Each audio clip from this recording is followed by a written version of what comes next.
What's up, everyone out there? This is Jack with the LC Transfer Room here with a Monday afternoon, morning stream, depending on where you're tuning in from. I'm Jack, joined today by Chris, Charlie, and Curtis. Gentlemen, it's hot in the UK. Some of us are on vacation. Chris, tuning in Yeah, from man. out of home. How are you doing today? I'm doing good, mate. It's sunny down in the south of England today. On holiday here for the week, but the grind never stops. Never stops. Charlie, how you feeling? Yeah, good. Just a nice sunny day. Not as hot as it has been, so can't complain. Off camera, he's a very lovely fan. He may be using it during the stream, depending on. There it is. There it is. Getting that out. Curtis, our fourth member, how are you doing this evening? Yeah, I'm really well. It's nice that the temperature has cooled off a little bit. It was a bit too hot last week. How are you doing, Jack? Oh, no one ever asked how I'm doing. Thank you. I'm doing great. Liam, glad you're here with us. We're kind of just going to have a relaxed transfer chat. Van Dijk's on the thumbnail, but he's not leaving. But the big news with Van Dijk is that he could be back Thursday in Liverpool's friendly against Hertha Berlin, if I'm not mistaken. That's the team we're playing. So, gentlemen, what are our expectations for Van Dijk in his return, potentially, if it's as soon as Thursday? You can just go out there and not get injured, and then I'm absolutely fine. I don't care if he lets 3 goals in. I'm honestly not bothered. Just don't get injured again, please. Just take it easy, Virgil. Take it easy. Is injury risk a serious fear in all your guys' eyes?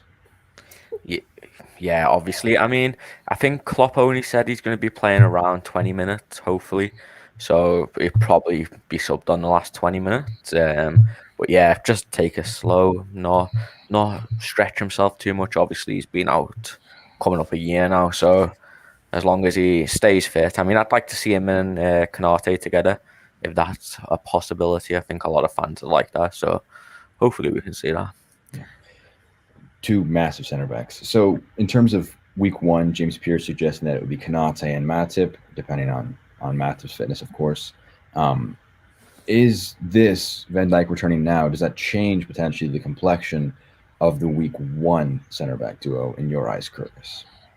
I think we need to be quite sensible as a club with Joe and Virgil coming back. I think very long-term injuries, very serious injuries that it's taken them a long time to come back from.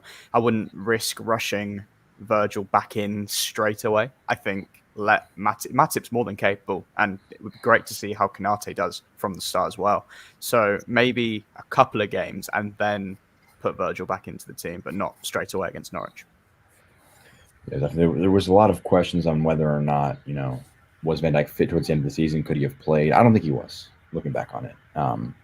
But expectations, is Van Dijk going to be back? Maybe not in this match, but first few weeks of the season, is he going to be back to the man who was winning Player of the Year awards just not even 2 years past? I think so. I don't see any reason why not. He wasn't overly reliant on his physical abilities, even though he's massive and he's rapid. That wasn't the main part of his game that you think about with Virgil van Dijk. He's a very, very calm, good defender. His positioning's excellent. Yes, he's quick. Yes, he's strong. Yes, he's great in the air. But it's not really the main part of his game. So that's why I'm not as with Joe Gomez. I'm a little bit more worried whether he'll be able to always feel an injury when he's running. It's a bit like Daniel Sturridge was. Like he lost a massive load of pace in the tail end of his Liverpool career. So yeah, with Virgil, I'm not as worried. Joe Gomez a little bit more.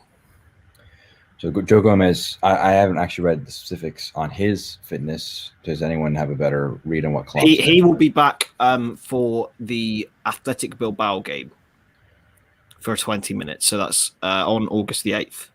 I'm optimistic that after that, first few matches getting to September, Van Dijk, Gomez, back in and about. But I agree with Liam here. I think it makes sense from the reporting. It makes sense from a fitness perspective. And it's a great center back duo. Is Matip Konate our backup center back duo?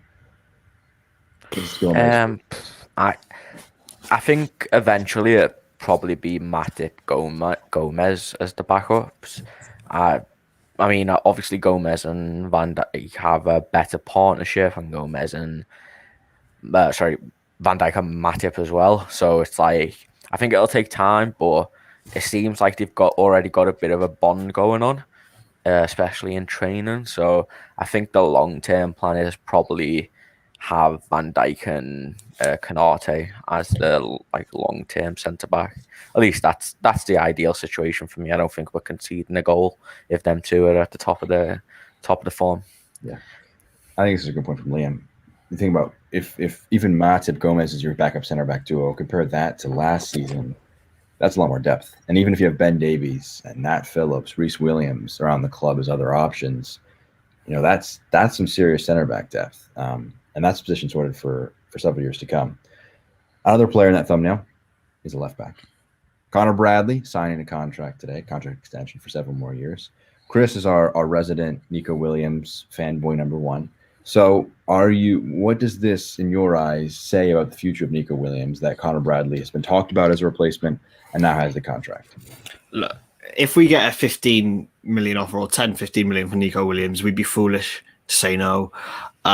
He's a cracking young player, and he will be for whatever club he goes to. He's Premier League quality, in my opinion, still. Bradley's still only 17. We have to remember that as well. Will he be maybe kept around for another year in the youth teams and then maybe promoted to Neco's role next season if Neco's not here?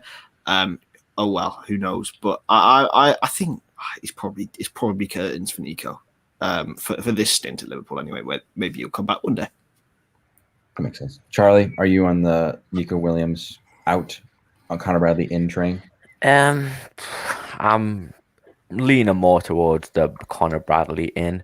Obviously, he's 17. I think, correct me if I'm wrong, but I think he played pretty much a full season at under 23 level last season.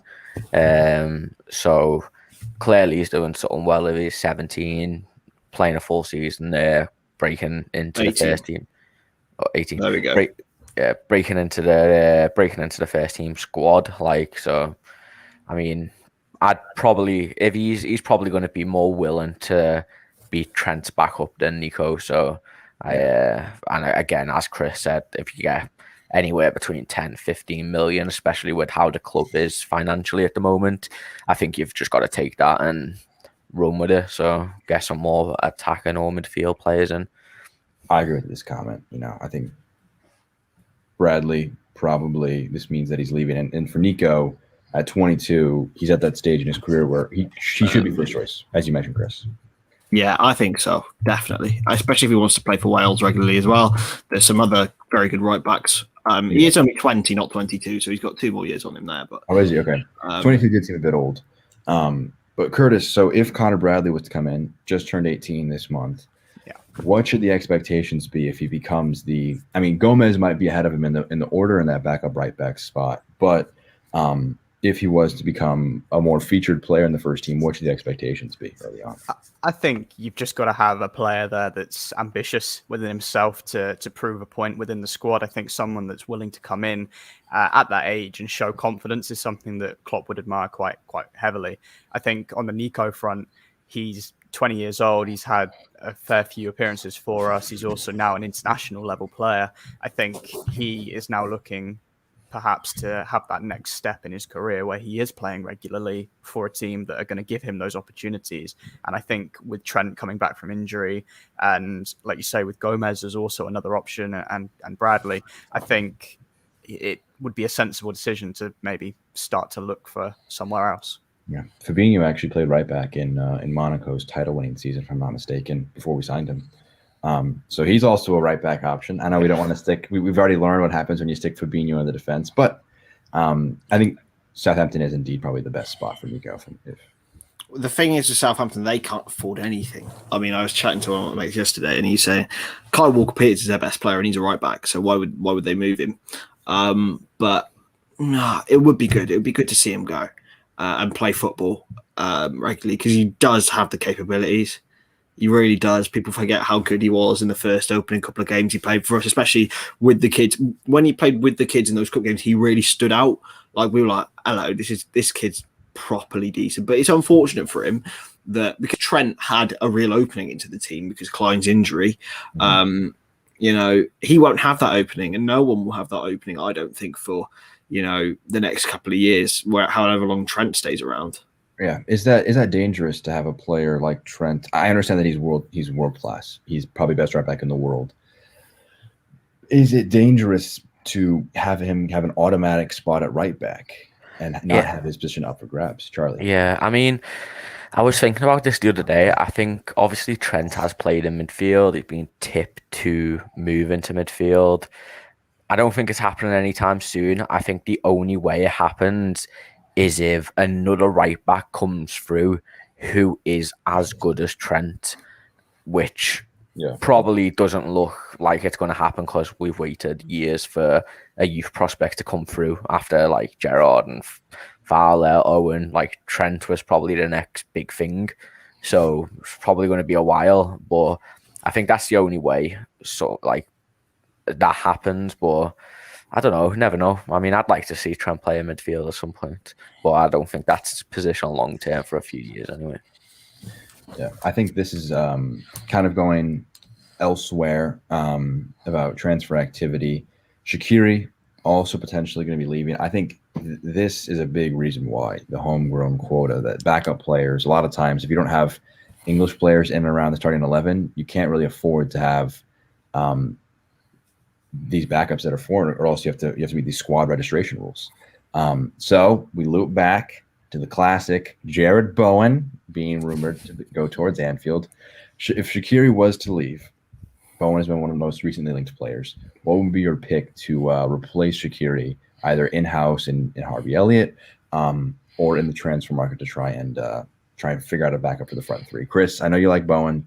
Is he your man? I love Jared Bowen. 100% he's my man, boy. And, you know, I think if we get 12, 13 million for Shaqiri, as Liam's just said there, I think it's reasonable. We will make a break even or make a little bit of a profit on him as well. People forget how cheap we got him for. It was ridiculous. That's why it's such a good signing how we've done it. And even if we sell him for that, you know, he's done his job and he'll move on.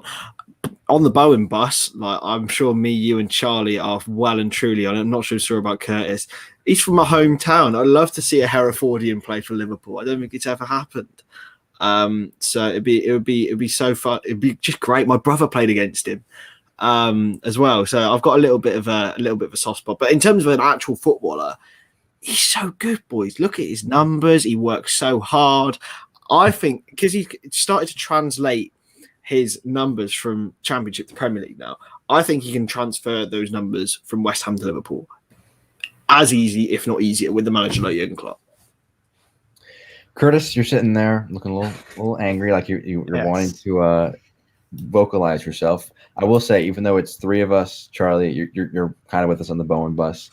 Even if it's 3-1, there is other support, you know, in the LFC Transfer Room YouTube page for you. So it's not 75% to 25%, but speak for your people, your hate Jared Bowen. There's no hate. Hate's a strong word. For me, it's if we were to get Bowen, I think that would hinder Harvey Elliott's development. I really want to see what he can do. No. I'd love to see him come into the team.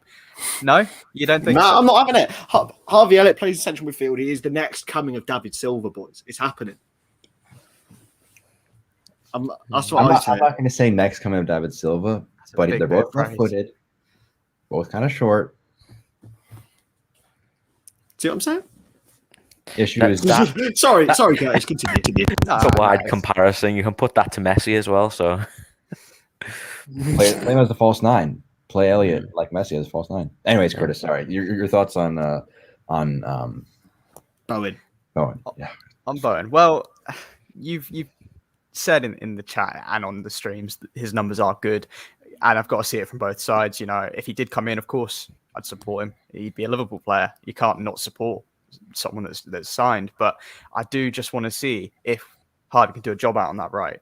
That's what I think he can do. And if we have the money available, I'd rather see us go for an out-and-out striker or someone else that can replicate that false nine activity rather than go for another winger. I don't know if Vlahovic is your guy, but this from DJ saying, you know, it's a high price for Bowen. It's not going to be cheap. So spend a little bit extra. And you know what? If we signed Vlahovic, first of all, I need to know how to pronounce his name properly, because I'm pretty sure I'm butchering it. Vlahovic. Yeah. I think it would be a good signing, and I trust Klopp to get a lot out of him. And it would be interesting. Elliott, I think it's a big debate. I don't know if he has the pace to be a forward in this Klopp side. I may be a bit harsh in that, but I think that his play style is better suited to us kind of having a more attack-minded midfielder and a midfield three. But I'm interested in your guys.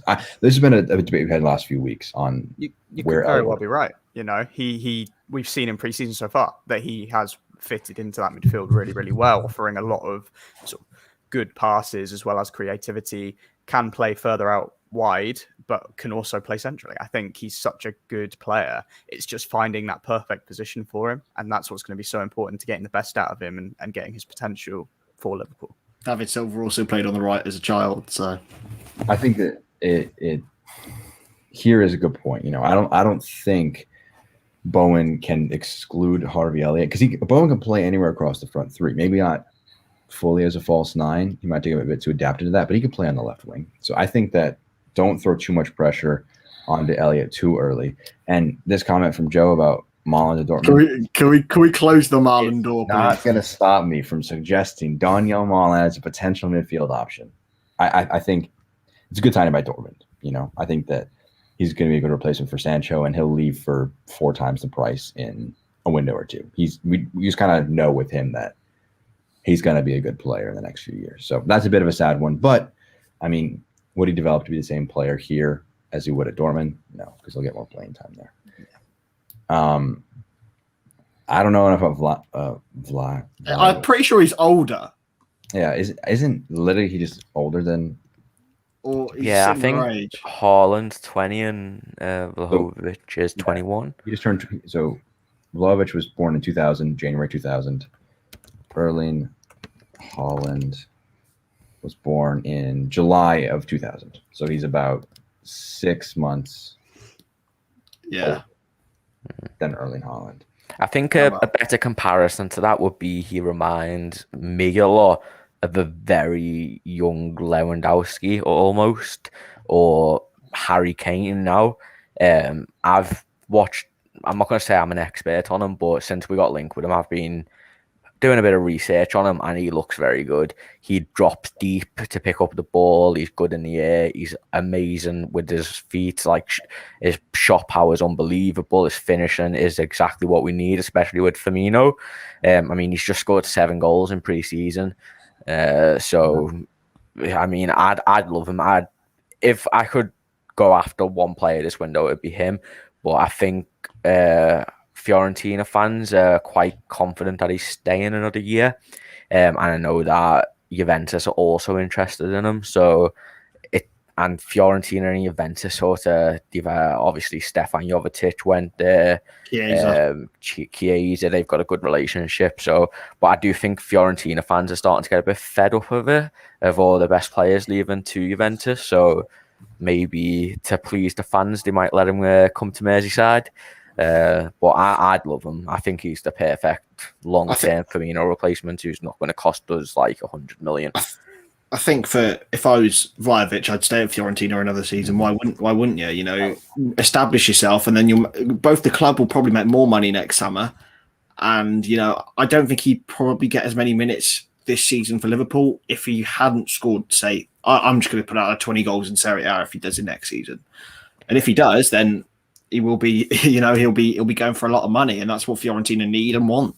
Yeah, well, I think he got 20, 22 or 20 goals. 21. Yeah, I knew it was 20. So obviously, if he does that again, I know he does take the penalties. I think he scored like 6 penalties, but you know, Liverpool, we love a good penalty taker. So hey, I'm looking at his stats. He's in the 95th percentile for passes intercepted. I'm just gonna say. He's also in the 70. He's also in the 74% for aerial duels won out of every player on the pitch, including centre back. So he wins aerial duels, and so I know, Chris, you dislike the tall strikers at Liverpool. You think they have having done a little bit more research on Vlahovic, I would say that he's a lot more suited to us than I originally thought. I hate target men for Liverpool. It doesn't work. The only one that's worked, I mean, arguably is Crouch. Heskey wasn't just a target man when he played for us either. So, but nah, I think, it would be very, very good, especially like, I've watched all of his goals, his highlights. You know, I'm not exactly, Mr. Serie A, but he's good. He's very good. He's very all-rounded. I think he's quite fast. He, again, drops deep. He reminds me a lot of Harry Kane with a bit more pace, honestly. I think it's like the closest. He would be a different option, you know? Maybe he doesn't fit in as the false nine from day one, but he's a tall guy up front, and I think he's got that aerial presence. He got that goal-scoring presence. It would be kind of ugly. I wouldn't be the biggest fan, but it would be a plan B for sure. So I think there's a lot of love, I think, for him in these comments.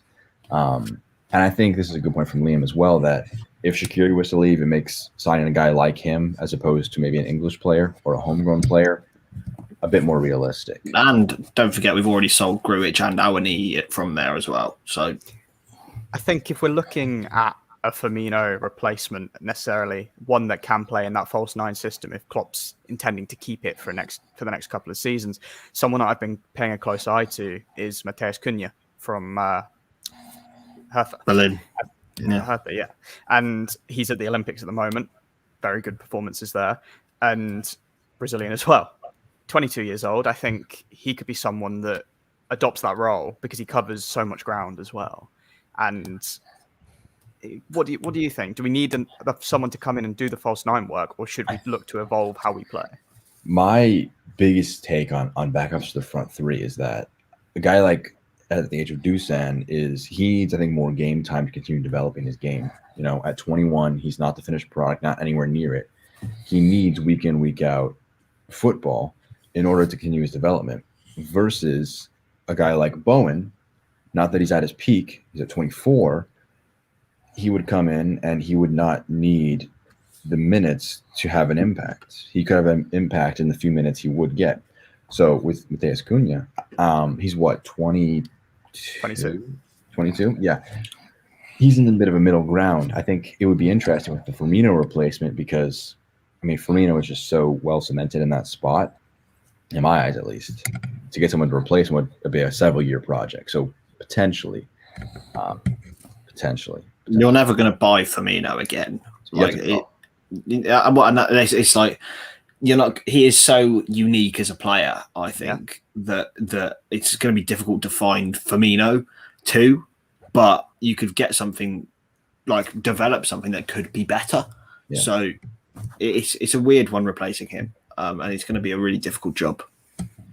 Yeah, I think if you guys had to pick, so realistically, right, it's going to be a midfielder and maybe one forward, you know. So what position would you be looking at getting a backup in? What guy would you be looking at getting in? If you had to pick between like Bowen, Vlahovic, Doku, as mentioned by Kel right here, what are you guys honing in on in terms of forward replacement options?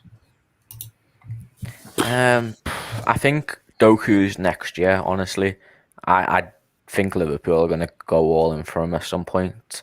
I think he's been a long-term Sadio Mane replacement for a good few years now. So I can't see that happening at the moment. Again, Vlahovic, or whatever, however you say his name. I think this season he's not on the cards. I think he's my dream signing if we go after him. But I don't think that's on the cards either at the moment.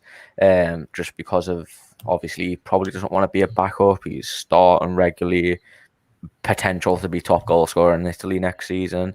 Honestly, I don't know. If I had to pick, I'd choose him. But we haven't really been linked. There's no really been solid links apart from Bowen. But I think that's a smokescreen. I mean, look, we were linked with Ismail Sarr, and then a few days later, Diego Jota got announced out of nowhere. That was from Pierce as well. So you never know. I reckon there's something in the works. I think it might happen this week too. I think it's a good point. I think we're never going to sign a replacement for the front three this year. We have to sign a project and develop someone. So Shaqiri, are we kind of just consigned to him leaving and accepting and want it to happen? It's a shame. It's a big shame because I thought after his performances at the Euros, he could come back and offer us something. I think the goals he scored were very, very good, and the way he played sort of as that transitional 10 was fantastic. But if you have to look at it from a business perspective, his stock's high now. Selling him while his stock's high makes sense, and we need the money. Definitely. Can I just respond to a comment up here? Go for it. This one. We actually scored 85 goals in 2019-20 when we won the league. Man City scored 102, so we won the league then. And last season, we were the second top scorers in the league. Yeah. So I'm not sure goals are the problem massively. It's just consistency. I think what made me our 99 and 97 was it in the title winning year point seasons. We massively overperformed what we were expected to do in terms of the chances we created and the chances we conceded, like to an unhealthily level. Man City underperformed by about 3 or 4 expected points, which I love that stat. I know some people have issues with it. I love that stat. It's very predictive of sides. We were projected to have 74 points and we got 97.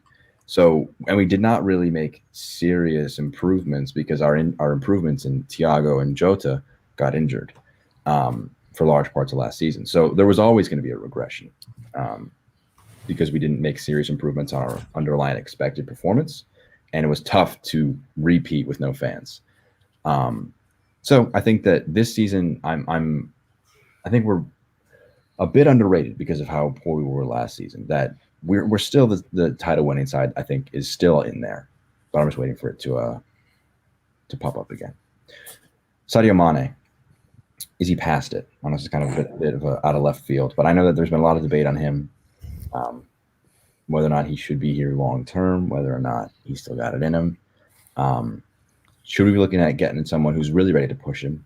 I don't know if Jared Bowen's that guy, but someone who's really ready to challenge Mane for a place, or does he still have another season or two left in him? I think he's got 2, 3 left, probably. You don't become a bad player overnight. Mane still last season got double figures in the end. I think it was 17 or 18 goal contributions. I can't remember, something like that. Yes, he was a little bit sloppy in the middle, but so was everyone. Everyone wasn't great in that period, apart from Mo Salah, obviously, and maybe Nat Phillips at some points. But that time, I think Mane, and we saw it on the last day of the season, scored twice in front of fans. He's a big respondent to Anfield. He scores a lot of his goals at Anfield, so he's nowhere near past it yet. Just already, the remontada happens this year. I think a comment earlier I want to hit a bit on is we're not being clinical enough in terms of I'm such an XG merchant. Like, it's unbelievable every time I say it. But 5th in the league in terms of underperformance of the XG is Sadio Mane. 7th in the league was Roberto Firmino. Sadio Mane expected to score 15, only scored 11. Firmino expected to score 12, only scored 9. So that right there, if they get back, I don't know, to average, looking at 7 goals right there, just by these guys performing at their level. Salah really did carry things though. But yeah, it's gonna happen, boy. The remontada's happening. I told you. So there's been a few comments about what we should be spending. Like Varane recently has his "Here we go" for Manchester United. I want to talk about that really quick. Are we at all scared about Manchester United? No. I shouldn't laugh, but I'm not scared. Their manager's still Ole Gunnar Solskjaer. I do think it's going to be a 4-way title race next season, honestly. I think all like the top 4, Chelsea, Liverpool, United and City.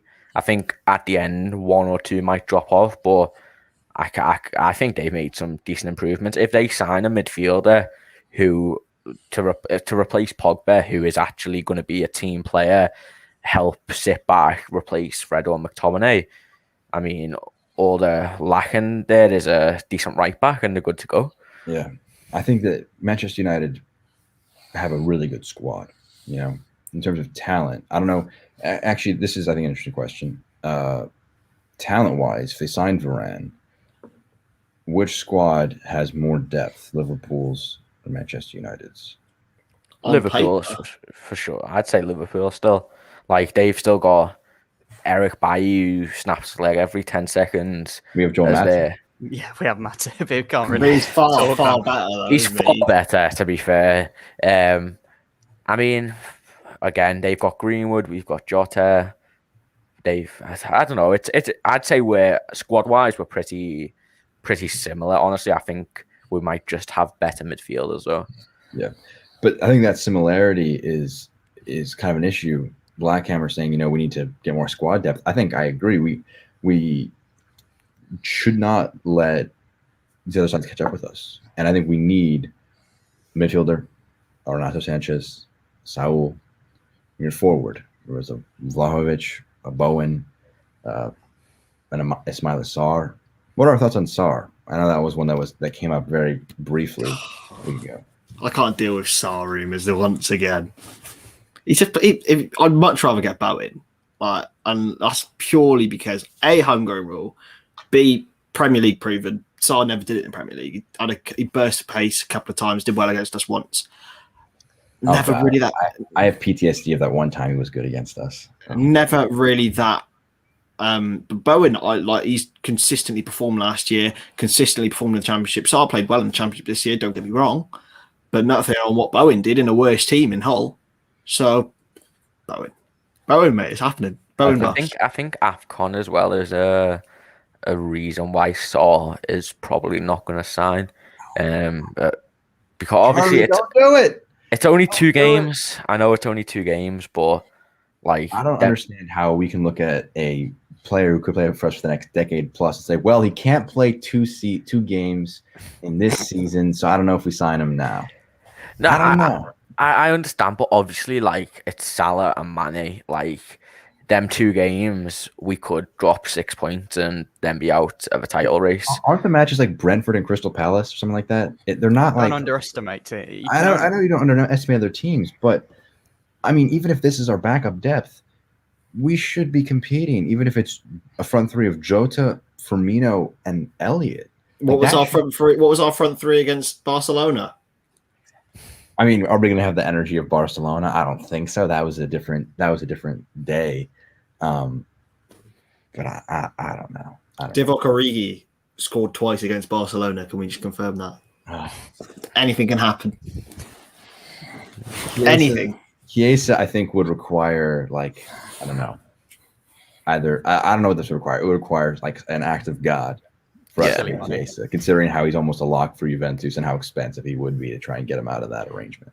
Yeah, I think there was an absolute terrible report that said that Liverpool bid 86 million and it was rejected. Probably not true, but I think if we did bid 86 million, I think they'd still reject it anyway. I think he's the future of the next 10 years, probably. Is Renato Sanchez such a no-brainer, like Kella's saying? I don't think he is. I don't think that his fit in the midfield is flawless. And you can't just ignore his injury past. The fact of the matter is, I don't know. Renato Sanchez. No, not for me. I think I'd rather get Kessie. I know he's obviously more of a defensive midfielder. I'd rather get Saul. There's probably at least 5 players on the list I'd choose over Renato Sanchez currently. Again, not a bad player, but I think if we're trying to replace Wijnaldum, I think we need somebody who can stay fit for 40, 50 games a season. Yeah, I think it's not a no-brainer. I don't think that really exists in the market. That every player comes with its pros and its cons. So I think that he would be an interesting signing. He would be a good player for us. But I think that, again, if you had to pick Saul or Sanchez, probably Saul. I imagine we're waiting on seeing what happens there. So Houssem Aouar also being linked to Liverpool in recent weeks. He was reportedly heavily liked by Arsenal last summer. Didn't make a move, obviously. So he's at Lyon. What are our thoughts on Houssem? There's no doubt he's a very, very talented player. Incredible. He's the captain, isn't he? Or was the captain for a period of time while Depay was out. But yeah, I think him in the midfield offers us something a little bit different.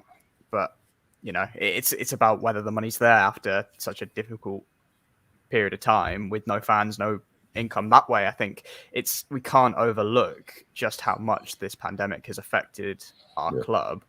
But then do we start pointing fingers at the owners for not investing a little bit more of their own money? It's really quite difficult when everyone's had it so rough. I particularly, my thing is always, you can hate FSG for 2 reasons. You can't hate them for both reasons. You can hate him for not spending. You can hate him for trying to do the Super League. I personally hate him for trying to do the Super League, so I don't really care about their spending because fundamentally they tried to make a lot of money, and the fans poo-pooed it. I know it was an idiotic idea. Yeah, people don't realize how much the pandemic is affecting all clubs. Yes, clubs are spending, but they're going to be repaying that over the next 5-10 years. Why should we do that when we were in such a stable position anyway? Yeah, look at Manchester United, right? Signing Sancho, that's over 5 years of installments. Varane. But this isn't the case. Who has bought a player? People are spending because they took loans out. We didn't take a loan out. Manchester United have bought one player. Arsenal have bought one player. Two players. Spurs they signed Brian Gill from Eibar, and they signed Atalanta's goalkeeper on a loan. So we have actually spent. The City haven't bought anyone. Neither have Chelsea. I don't know what everyone is buying except for us. No one is buying because everyone realizes that. Ignore rumors. Look at what's actually happened. We signed Konate. Yeah. We're going to sign 2 more players. Great bit of business, Konate. Yeah. Phenomenal. Yeah, I mean, I think, again, as you said, it's rumours, but I think a lot of people are holding on to the Man City a bid 100 mil for Kane and 100 mil for Grealish, Chelsea being linked with Haaland and Chiesa, and obviously we're then getting linked with the likes of Renato Sanchez and other players like Malin, for instance. I know Malin would be a good signing, but I think a lot of people are sort of like, okay, we've won the league, we've won the Champions League, like we need all these amazing players, where that's not really how Klopp does it and how Michael Edwards do it. They're very, let's buy someone around 30-40 million who is a decent player, get them into the squad. I think a lot of fans want to move away from that with obviously all the billionaire owners coming in, but it's probably not going to happen unless we get bought by like Saudis or. And then what are we doing? Like you say, what are we here to do to win? At the end of the day, winning is not the be all end all. I would much rather be. I mean, I'm not happy with our owners in terms of like, I don't know. I don't think they're Scotch clean humans, but I don't want to deal with the ethical issues that Manchester City fans have to deal with, which is, our owners have given us such success, but they have like a dodgy past, and they've done dodgy things. I think with the money, we raised and from winning the Champions League and the Premier League, we can't forget that the training ground has been completely revamped. The Anfield Road stands being expanded. These key parts of making us able to provide these facilities and the ground to attract players it's all a big picture. Yeah, and in addition, we now have the second highest wage bill in the league. Like, that's a remarkable thing that we've had to extend our players. You say we didn't improve on a position of strength. We continued our strength by not losing Van Dijk and the Salahs and the Alissons and the Fabinhos, and we're trying to continue doing that by re-signing them. So I think, I don't know, people are we had this debate at the end of our last stream about would you not sign Henderson to a new contract if it meant you could sign a midfielder? There are a lot of decisions like that. Do you want to give Salah a contract extension, but you can't sign Vlahovic? You have to sign Bowen. Concessions have to be made. So I think it's an interesting debate, but I think we're getting a bit. FSG are overly sensible owners in an overly unsensible market. Yeah. So you just got to think about like where the money's going, what we're going to spend it on. We're not going to be stupid. FSG are not stupid with money. They have not signed one player that has not been extensively researched. They've not done things that on the whim because someone on Twitter wants to sign a player. Just got to think about it. We don't know what's going on. There's so much going on behind the scenes that are happening. We will sign someone. Makes me feel great inside. I just feel bundles of joy. Honestly, it makes me so happy. We're not sitting here saying like, these are going to happen. We're merely saying, if this was to happen, what would this mean for Liverpool? If we signed Vlahovic, I don't know if we're going to, because I don't have sources. Chris doesn't. There's Charlie. There's Curtis. Got a bit of mayonnaise in my cupboard, it's supposed to. Exactly. That's all we got. Yeah, exactly. Well, in terms of backing the team, it did sort of work, didn't it? Didn't we come third? Yeah, pull it up, Chris. I mean, it worked fine. Kabak. Everyone was crying about Kabak not staying. Yeah, I mean, look, this team, we could not sign Konate in January because we didn't know how the pandemic was going to turn out at that point. We still also drew Leipzig in the Champions League. Yeah, and so like we were never going to spend big money in January. Like, let's be honest with ourselves. And if Matt hadn't gotten hurt, we wouldn't have bought a player probably at center back. Is that a fault of the owners, or is that just being realistic that we shouldn't spend a ton of money on a short-term replacement? I think Kabak and Davies were perfect because they did what they needed to. We were not going to win a trophy. Let's be honest with ourselves. We were not going to win the Champions League without Van Dijk, Gomez, and Matip at center back. So I think we did fine with what we had dealt with. Yeah, exactly. Yeah. Hopefully, maybe they're just saving up money for like they did with Van Dijk, Alisson, bringing obviously every few years, bringing a big star player to appease the fans. But I still think Jude Bellingham's going to play for Liverpool at some point. So hopefully 2 years, that experience at the top level, Dortmund are willing to sell. We've recovered from the pandemic, everything's all going fine, and bam, Jude Bellingham signs. Suddenly, everyone's loving FSG again. We've replaced Henderson long term. Who knows what else has happened? Maybe we've got a 24, 25-year-old Kylian Mbappe on the wing as well. We can dream. Exactly.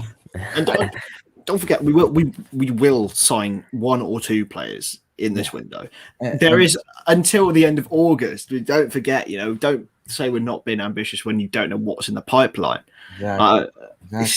It's all. If you want to complain on September 1st when we haven't signed a midfielder or forward, you are complete. I back you. I'll be complaining. I'll be holding hands, kissing you on the lips as we complain about FSG. But right now, there's a month plus left of the window, and we were never going to sign Sancho. Let's be honest with ourselves. We do have a video about it on the channel. Let's be honest with ourselves. Were we ever going to sign Sancho for the price point and the fact he wouldn't play? He wouldn't play for us. Mane is better than him. I don't care what he's done in the Bundesliga. Mane is better than Sancho. Yeah, I think it was always Mbappe or no one. I never think Sancho was ever even an option for Liverpool. I think there was maybe admiring glances, but he was always off to United since he broke through. I think he's always been a United player. Exactly. Look, United are doing very well in the window, and you know what? You can't sign every single player. You can have 25 senior players in your squad, and if you're going to complain about other sides signing players, then you're just going to be sad all the time. At the end of the day, other clubs are going to sign things. All you can do is look at what your club's done. Yeah. But Mane is better than Sancho, and we're not going to move Mane on in place of Sancho. Like, you have to be realistic with it. Like, he's not going to play on the right because Salah plays there. And great one, Cheddar. Yeah, nice. Cheddar just baiting everyone all the time. He's just a walking football Twitter account. Look, I think Sancho at United got probably 50% more wages he would have gotten here. And we're not going to pay 73 million pounds on a backup for the front three. Doesn't matter if he's 21. He's going to be a great player. He's going to be one of the best forwards in the Premier League. Doesn't fit for us. You have to recognize that we're not going to sign someone like that. We're going to sign a Jared Bowen. People are going to cry. People are going to be upset. And then when he goes out and he scores 10 goals for us off the bench in all competitions this season, and he helps us to win a trophy, then we'll be like, wow, that was actually a pretty good signing. And in 2 years' time, when he helps edge Salah out of the team, then he'll be an even better signing then. Yeah, I think it was a very similar situation. Oh, sorry. I just want to address this. Yeah, we literally 1 year ago we won the Premier League, so I don't want to. Okay. Yeah, I think with the whole Bowen thing, I think if he again last I remember being at Mackey's when we announced Diogo Jota. I remember being in the freaking car and I was like, where's this come from? Diogo Jota, like the guy didn't even play for Wolves last year. He got edged out the team by younger players, and I remember going on Twitter and people were like, 45 mil for Jota, like what the hell is this? It's stunning to me how we continue to do this. Look at the comments on Salah's signing, on Mane signing. They were clowning us on Van Dijk signing. Every signing we have made for the last half decade, we've gotten made fun of for. And then guess who ends up laughing? I'm not saying that's always going to work for time immemorial, but like we have Klopp, and maybe you can blame FSG for being reliant on Klopp. But until we don't have Klopp, we can give him projects, and he will turn them into very good players. So I think that I'm very, very comfortable. Yeah, I do think it's because Bowen's English. I don't want a clean balance sheet. Sorry, Charlie. I'm recognizing reality. Sorry, Charlie, but I'm recognizing reality. I'm not going to sit here and moan about things I have no control over. I'm going to recognize that this club will not break our sustainability and our desire for that. We're going to spend within our means. And if you're upset about that, cool. But that's just you're just ignoring reality. You're living in delusion. It's the way Liverpool work. Sorry, Charlie. I interrupted your thought. Continue, Charlie. No worries. I was literally just about to say, I think the difference is it's Jarrod Bowen plays for West Ham and he's English and he played for Hull coming from the Championship. Like, I think that's it. Diogo Jota, exact same path as him. A very similar age, played for Wolves in the Championship. Did he? Yeah, he did. He played top scorer in the Championship, like Bowen was one of the top scorers. Come up, had a very good season in the Europa League. Got dropped by Nuno. Got sold to Liverpool. Like, it's a similar situation. You got to remember he plays for David Moyes, who isn't the most attacking manager in the world. It's very similar to Nuno. Like, what can he do if he comes into Liverpool under Klopp? You never know. I mean, we could be playing a 4-2-4 next year. Look, Bowen, he is not going to be a sexy signing. But I think that this is actually that's a very good point made by Joe right there, that those probably going to be the trade-offs made, because that's one. Neco's homegrown, correct? Yeah. One homegrown out for Bowen and one non-homegrown Rigi out for Saul. I think that makes perfect sense. And then you promote Bradley kind of to be the third string right back behind like Milner and Gomez, who like make up half of a spot. But end of the day, I think you can be upset that FSG, have a sell to buy. But it was always going to be a lesser sell to buy. Literally, as right as I say that Maddie brings us in, it's been like this for years. And it's just a lesser scale because of the pandemic. It shouldn't surprise anybody that we're here. And if you're upset about it, justified. But I'm going to deal with the situation Liverpool Football Club have dealt me, which is we're not going to spend a ton of money. And you know what? If that makes you upset, then I don't know.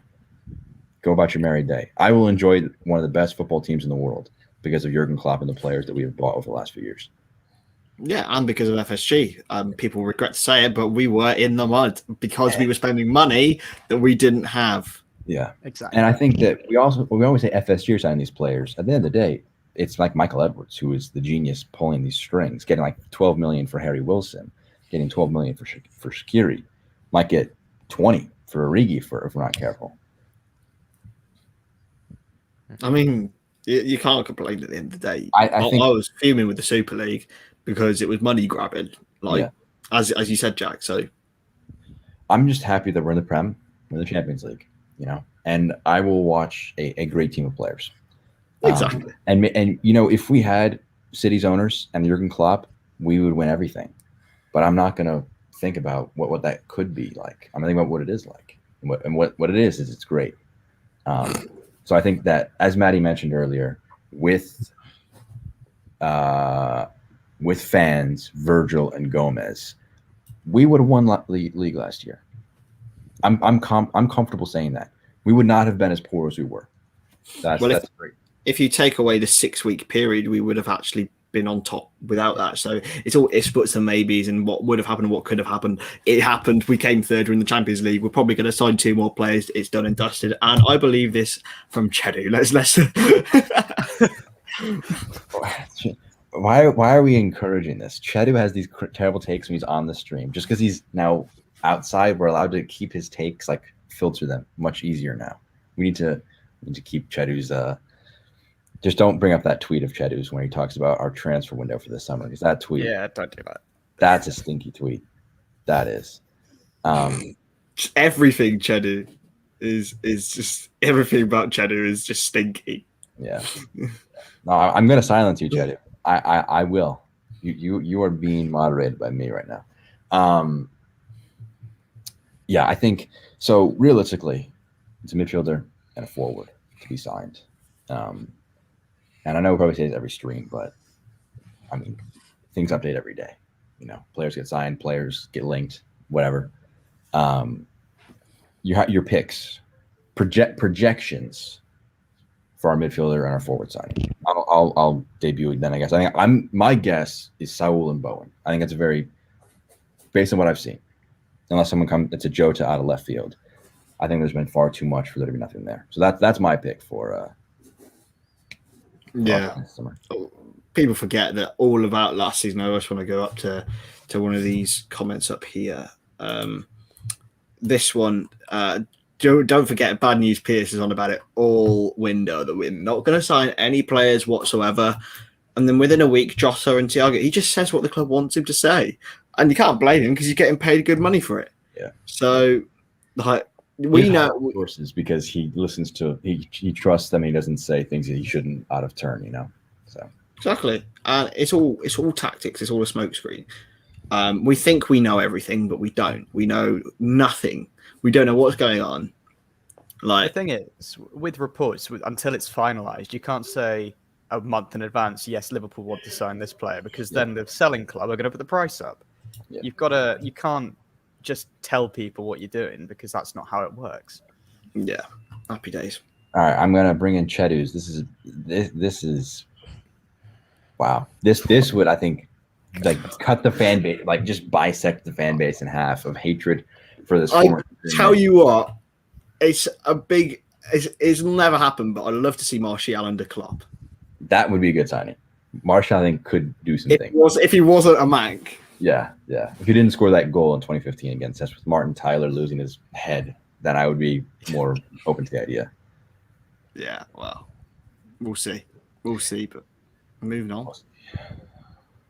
I don't know how we should wrap this up. Maybe we just end it right here. This has been a really interesting stream. Very heated debate at points. But I thank everyone for tuning in, in the stream. Chris, Charlie, Kurt, myself, I guess, for really engaging debate about Liverpool transfers. We'll have some more videos, more streams this week, as we'll have a watch-along on Thursday. Main man Charlie going to be running that thing. We're going to be doing watch-alongs, actually, during the season. So it's going to be group streams. We're going to try to make it a bit different than what's currently on the scene. So any ideas, any things you want to see in our watch-alongs, let us know. Go subscribe to our YouTube, comment on our latest video, your grand ideas. And Chedu, I guess I probably should credit Chedu. He has been giving us some good takes. No, if you want to go and see Chedu in his prime, go and watch Who's Got the Coldest LFC Trim on the channel. Yes, it's a great video. That's prime Chedu. If that's a good or bad thing, that's up to you to decide. But you need to watch the video before you decide. I appreciate it. Hey, appreciate you, fella. We love a debate. I'm glad we can have contrasting perspectives. I think it's far better when people don't agree, and we can have these debates. But anyways, make sure you go subscribe, LFC Transfer Room. More videos coming out next few days, next few weeks, and follow us on our socials for all the content on Liverpool as we get towards the final month of the transfer window. For myself, Jack, for Chris, for Charlie, and for Kurt, this has been a stream from the LFC Transfer Room.